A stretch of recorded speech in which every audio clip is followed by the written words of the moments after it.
Hmm. Hello, students. So today we're going to read Mateo Finds His Wow, a story of wonder and gratitude, written by Gabby Garcia, illustrated by Charity Russell. In loving memory of my father, thank you for making us laugh, Papa. Why does it have to rain on Saturday? Asked Mateo. It's not fair. There's nothing to do, he grumbled to his papa. Mateo had already used up his screen time for the day. Can I have 30 more minutes, please? You know the rules, Papa answered. Why don't you help me bake breakfast? Boring, replied Mateo. What's Lucas up to? Maybe you can play with him, Papa suggested. I guess, Mateo said with a sigh. Mateo opened the bedroom door and found Lucas building a fort for his toys.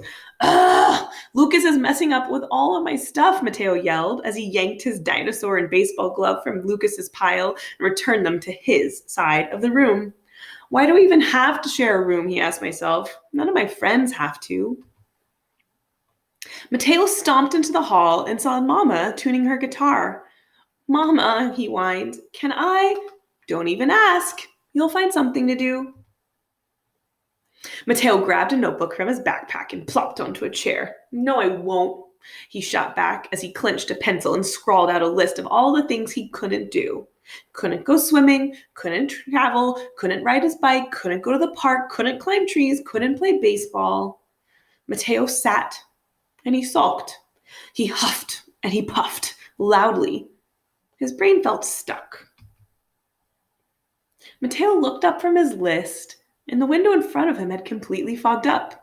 He reached over to wipe it clean, but stopped himself when he felt the cold glass. Curious, he swirled his finger across the window, leaving behind a dewy trail. Mateo experimented with this new drawing surface. He didn't feel stuck anymore. Mateo leaned back to admire his work, and he caught a glimpse of something moving outside. A hummingbird hovered around the feeder. The rain didn't seem to bother it at all. The tiny acrobat flittered and fluttered. It flew forward and backward and even side to side, flapping its wings so quickly that it blurred. It darted up and down a few more times before pulling away from the feeder. And just like that, the aerial performance was over. Mateo felt tinkles of delight all over. Wow, little bird, that was amazing. Thanks for the show. Mateo took a deep breath. The smell of chilies and garlic filled the air. He turned to see a pile of chilaquiles on a plate, his favorite. Wow, Papa, thanks for the stack of deliciousness. Mama's guitar played softly as she sang. Mateo recognized the lullaby she used to sing to him. He thought of bedtime stories and goodnight kisses. Wow, Mama, your voice feels like warm sunshine on my body. Thanks for the tune. Mateo peeked into their bedroom and saw his toys been carefully lined up on his bed. He watched Lucas wrap Chacho, his favorite truck, in a blanket and tuck it in next to his stuffed animals, all while wearing underwear on his head. Mateo laughed. His heart smiled. Wow, Lucas, I'm sorry I grouched at you earlier. Thanks for taking such good care of my toys. Mateo wondered what other bits of wow were around.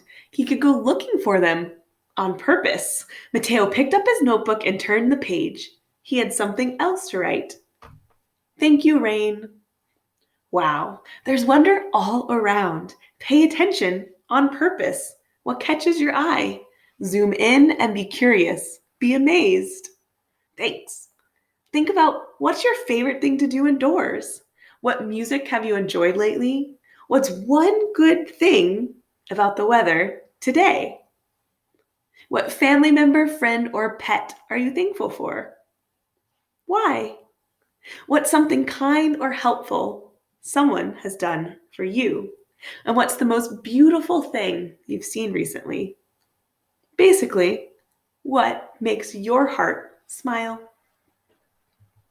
Take a moment and think about the things you're thankful for today. Thank you all. Have a wonderful day, and I'll see you next time.